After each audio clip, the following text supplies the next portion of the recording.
Today we have a lot of very interesting updates, so let's start. And today we can call that the 10th of September is the Russian Flag Day. So let's discuss in details, and let's discuss the first video with the Russian flag that took place in the industrial zone of the coal mine South Donbas number one. In this video we can see two Russian soldiers that raised the Russian flag, and obviously this video confirms complete control over this territory by the Russian armed forces. Of course, there are some differences between different mappers about the territory that is under complete Russian control, the area that is contested, and the Ukrainian territory. So let's discuss this in details, because according to neutral mappers and according to pro-Russian mappers, the Russians established complete control not just over the industrial zone, this territory, but also the Russians captured the Telecom, the landfill. And today, right before we start making the video, we got very interesting video. In this video we can see the Ukrainians who were running away from the South Donbas coal mine number one, and the Ukrainians were retreating and the Russians were following the Ukrainians. First of all, this video confirms that Ukrainians haven't abandoned their positions completely, that there are still positions around the landfill, around the Telecom, and most likely the mappers who colored this territory under complete Russian control are wrong. Most likely currently there are very heavy clashes in this area, and that the Russians are trying to force the Ukrainians to fall back much further in the direction of the village by the name of Bagayavlenka, or in the direction of the village by the name of Ugledar. So now let's move further. Now let's talk about the village of Vadiane. Today, the Ministry of Defense of Russian Federation reported that as a result of clashes during the previous 24 hours, the Russians managed to establish complete control over the village of Vadiane and to secure the territory. And the most important thing, that we have a lots of geolocations, a lots of videos just from the northern part of the village. So this is the first video, and in this video we can see the Russians that were raising the flag in the northern part. A few hours later, also during the 10th of September, we got another video with a very poor quality, of course, but the building was also geolocated, and in this video we can see another Russian flag in the most northern part of the village. Yet we haven't received anything from the southern part of Vadiane, so we are talking about this part, and we haven't received anything from this industrial zone. Telling the truth, if we haven't received the report from the Ministry of Defense of Russian Federation about complete control over the village, we wouldn't color this territory in Russian favor. But we got report, we consider the Ministry of Defense of Russian Federation as a reliable source, so this is the situation. But once again, we haven't received anything from these fields. Anyway, let's move further, and according to information we have, the Russians, as a result of offensive operation during the 10th of September, managed to establish complete control over the territory of the coal mine South Donbas number 3. So this industrial zone was also captured by the Russians, and the Ukrainians were forced to fall back further in the northwestern direction. So very difficult situation for the Ukrainians. If the information about Russian control over two coal mines is correct, then we can start counting days when the Ukrainians will be forced to fall back from this territory completely.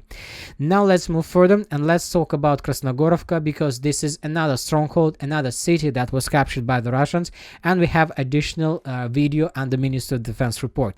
Yes, this is the second city that was confirmed, that control over the city was also confirmed by the Ministry of Defense of Russian Federation.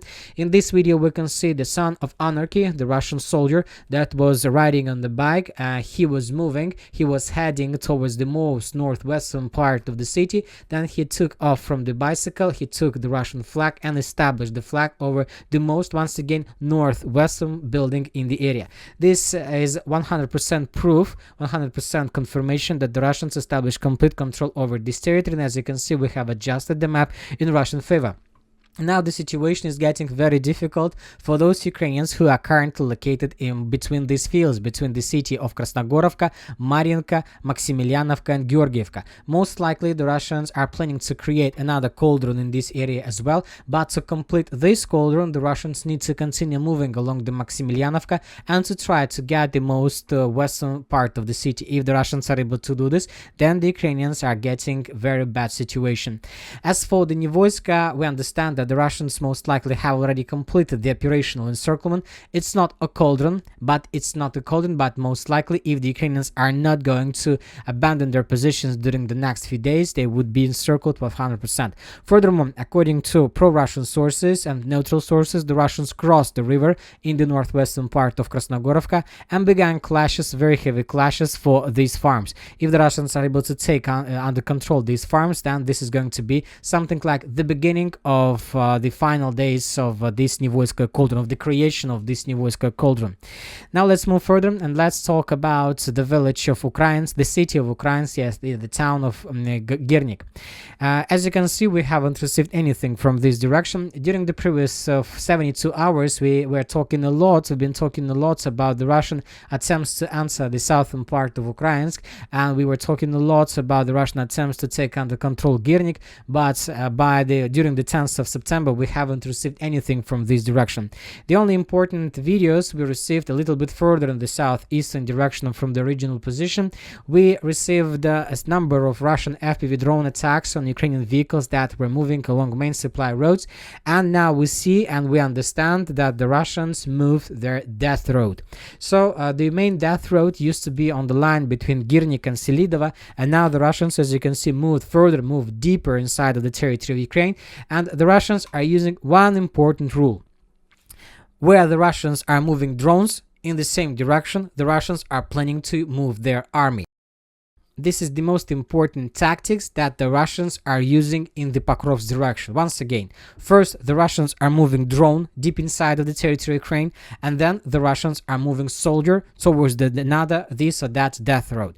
So based on this configuration of the line of combat contact, based on this, on the geolocations with FPV drones, we see that the Russians most likely are planning to move in direction of Girnik. So if we compare the priorities between this town of Ukrainsk and the town of Girnik, most likely the Russians prefer to attack in the southern direction, and we can understand this, because if the Russians, as a result of their offensive operation, are able to take under control the northern and the northeast and the eastern part of the town of Girnik, then they will be able to create a cauldron, not just operational encirclement that we have already see in the Pokrovsk, in the Kurakhova direction, but a real cauldron, because the Ukrainians from this perspective are no longer available to evacuate their forces through the village of Zyrani and Kurakhova.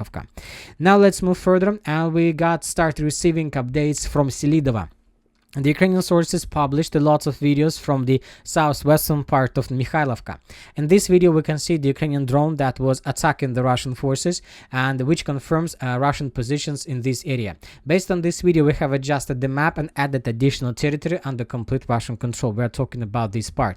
Furthermore, we continue receiving updates from the Ukrainian side. In this video we can see a number of Russian artillery strikes on the edge Russian positions in the to the south of Mikhailovka. So both videos confirms that, and these are not the only videos that we received from this direction. During the previous week we received significant number of videos exactly in this part, which confirms that most likely the Ukrainians are planning to conduct their first counterattack, their first attempt to counterattack the Russian positions, and most likely the Ukrainians are planning to counterattack using this road. So if the Ukrainians are able to achieve success, they will be able to cut this territory in two. They will be able to cut M30 road, and they will be able to cut Mikhailovka from Memrik. Now let's move further, and as you can see we have colored the village of Marinovka under complete Russian control. During the previous 24 hours the Ukrainian forces of the 68th Jaeger Brigade published the video of how they were counterattacking the Russian forces on the Russian positions to the west of the village. So in this video we can see a Ukrainian tank that was attacking the Russian positions within a very short distance, almost like from let's say 100-200 meters, and when the Ukrainian tank was empty, when the Russians began bombing the Ukrainian tank, the Ukrainians decided to retreat and to fall back from the territory. So this video was geolocated. The Ukrainian tank was located exactly in these fields, and the Ukrainians were attacking these Russian positions. So due to this video, based on the fact that these Russian positions are located to the west of the village of Marinovka, we came to conclusion that most likely the village of Marinovka was captured by the Russians. Once again, the Ukrainian tank was moving through the fields. The Ukrainian tank stopped somewhere in this point, and from this point the Ukrainians were attacking the Russian positions along this tree line. When the Ukrainian tank was empty, the tank returned back using this route of evacuation. So once again, based on this video, we have turned this territory in Russian control. Now let's move further. Let's talk about Novogrodovka. We have three icons in this area and two geolocations. If you remember, we start talking a lot about this territory yesterday, and we were talking about the same thing. This is Russian tactics. First, the Russians are sending drones to establish complete control over the supply roads, and then the Russians are moving in the direction of these death roads that the Russians created by the FPV drones. So during the previous 24 hours, we got additional videos of how the Russians were hunting and attacking the Ukrainian vehicles to the west of Novogrodovka. This video confirms complete control over the territory. This is the first Russian FPV drone attack. As a result of this attack, one vehicle was destroyed, and in this area we can see another Russian FPV drone attack, and as a result of this attack, one more vehicle of the armed forces of Ukraine was destroyed. Furthermore, according to neutral pro-Ukrainian mappers, yes, the Russians began moving towards the area of FPV drone controls. So during the previous 24 hours, the Russians managed to improve their positions and to capture the tree lines to the west of Novogrodovka. Now let's move further and let's talk about the village of Mikhailovka. We have geolocation. In this video, we can see the Russians were attacking the Ukrainian vehicle. This is very important video because according to different mappers, neutral mappers and pro-Russian mappers, this territory was captured by the Russians a few days ago, or for even a few weeks ago, probably at the beginning of the Pokrovsk offensive operation, but without any geolocations, of course. And now we start receiving geolocations, and the geolocations are saying that at least the northeastern part of Mykolaiivka is under complete Ukrainian control. We will adjust this part of the village in Ukrainian favor. Now let's move further to the city of Grodovka. Today we got another video with the Russian flag. The Russians managed to improve their positions in the central part of the city. They got closer to the river of Zhuravka. This video confirms few things. First of all, this video confirms that most of the mappers who have already colored the entire Grodovka under complete Russian control are wrong. There are still very heavy clashes. Most likely, let's say, the Russians control around 50 or 60% of this town, and probably 20% is in the gray zone and 20% under complete Ukrainian control. Anyway, there are still very heavy clashes, and obviously during the next few days the Russians will be able to improve their positions further in the western direction. Now let's move further to the city of Pokrovsk. The Russians continue attacking and destroying the Ukrainian logistic. In this video we can see the bridge, the main western bridge that Ukrainians are using for logistic, for bringing additional forces and reserves, and as a result of missile strike, the bridge was completely damaged and destroyed. Now let's move further to the New York Toretsk agglomeration.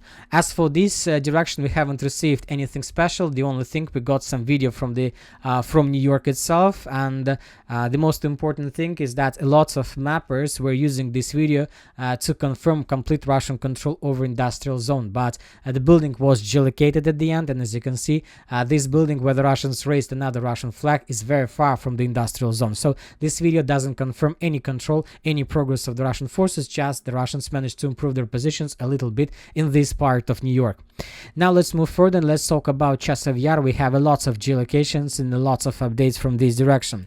The Russians managed to improve their positions in the central part of Kalinovka. The Ukrainian sources published the video how they were bombing and attacking the edge Russian positions. Based on this video, most of the mappers have adjusted the map. We used to have this territory in contested area. Now we have colored this territory under complete Russian control. Now let's move further. According to the Minister of Defense of Russian Federation, as a result of very heavy clashes, the group of forces center at the group of forces south managed to establish complete control over the village by the name of Grigorivka. So the territory was captured by the Russians, and based on the Minister of Defense report, we have adjusted the map. Now we see that the Russians don't have enough of forces to cross and to begin full-scale offensive operation on the Ukrainian side of the Seversky Donetsk-Donbass Canal, and we see that currently the Russians are trying to improve their positions and improve their flanks. The control over the village of Grigorivka is very important progress of the armed force of Russian Federation, because now the Russians are able to move further in the western direction to take under control the entire Seversky Donetsk-Donbass Canal, and the most important, from this foothold the Russians are able to cross canal and to begin full-scale offensive operation in direction of the northern part of Chasiv Yar. And the thing is that, as we discussed in the previous videos, the highest point in the Chasiv Yar direction is this hill, and if the Russians are able to take this hill under control, then from these positions the Russians will be able to see everything, not just in Chasiv Yar, but also everything in Konstantinovka. Today we got additional reports and we got additional video that was published by the Russian sources between Zalesnyanska, Minkovka and Orekhovo-Vasilievka. In this video we can see another Russian attempt to attack, and as a result of this offensive the Russians managed to establish control over significant territories, but there are a few important details that I would like to discuss with you about this video. The sources that began spreading this video reported that these events, this offensive operation conducted by the Russians took place yesterday or the day before yesterday, and as a result of this offensive the Russians captured significant territories. The problem is that the video was published just today or maybe yesterday, and if we increase the numbers of days since the beginning of July, we're gonna see that some neutral mappers have already adjusted their maps in Russian favor exactly in this point. So as I understand, the Russians managed to improve these positions in the late July, but just in the early September we received first geolocations and first videos that confirms Russian progress in this direction. Now let's move further. Today the Russians also published additional videos from the village of Sporne. The village was captured by the Russians probably 2 months or 2 months ago, and this information was reported by the Minister of Defense of Russian Federation. Most likely the Ukrainians conducted a number of counterattacks, and maybe the Ukrainians managed to restore control over the western part or something like this, because today the Russians decided once again to raise Russian flag on the territory of the village. Of course, currently we have no doubts that the Russians captured the village, because the last time we adjusted the map in this area, we adjusted based on the Minister of Defense report, and now we have not just the Minister of Defense report but also the video that confirms Russian control over the village completely. Now let's move further. Let's talk about the southern Kupiansk direction, and we have additional changes on the ground in the Russian favor. In this video we can see the Ukrainians that were after withdrawing the Russians on the Ukrainian side of Zheribets river. We have a Russian soldier that was moving along the road, and the Ukrainians began bombing him. Based on this video, most of the mappers have adjusted their maps in Russian favor, and basically the eastern and the central part of Makiivka were captured by the Russians completely.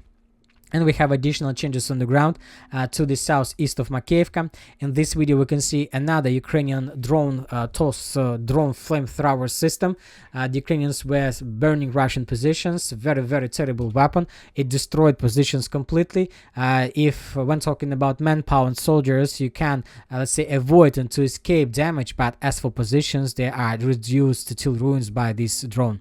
Now let's move further. Let's talk about the Kursk direction. There are very heavy clashes in this area, and the thing is that the front line became stable. There are no movements, almost no movements. We just got reports that the Russians managed to restore control over the village by the name of Borki. Let's wait for additional updates for tomorrow. Maybe tomorrow some mappers, reliable mappers, will adjust their maps. As for the Korineva direction, as you can see, we have lots of FABs in this area. The Ukrainians continue concentration of their forces, regrouping, and the Russians are bombing them with FAB 3000, with FAB 1500. The Russians are bombing the Ukrainian positions with smaller FABs. And the most important, that the Russians are also destroying the Ukrainian logistic. In this video, the Russians try to destroy the bridge to the east of Sumy, trying to destroy the logistic road that Ukrainians are using to redeploy their forces from Ukraine on the territory of the Kursk direction. Now let's talk about other important updates. As you know, Iran recently provided or promised to send or have already sent missiles, long-range missiles to Russia. And this is very important because currently the Western countries are very upset about the situation. United Kingdom have already let's say made sanctions, restrictions on Iran, and today we got report that Biden will discuss granting Ukraine permission to carry out long-range strikes on Russian territory with the British Prime Minister on Friday. So that was reported by Blinken. The Secretary of State also announced sanctions against Iran due to the supply of the short-range ballistic missiles to Russia. And this is the things and the negotiations that are taking place from Ukrainian side. And on the other hand, the very high authority people from China and India are going to come to Russia to talk and to discuss something with Vladimir Putin. The thing is that as soon as if Ukrainians are authorized to use long-range missiles on the territory of Russia, they will begin bombing a lot of objects, facilities, infrastructural objects of Russia, energy facilities, Moscow, St. Petersburg, and of course Russia will be able to counterattack Ukraine, and not just with missiles or cruise missiles. The Russians most likely will be able to start using the nuclear weapon.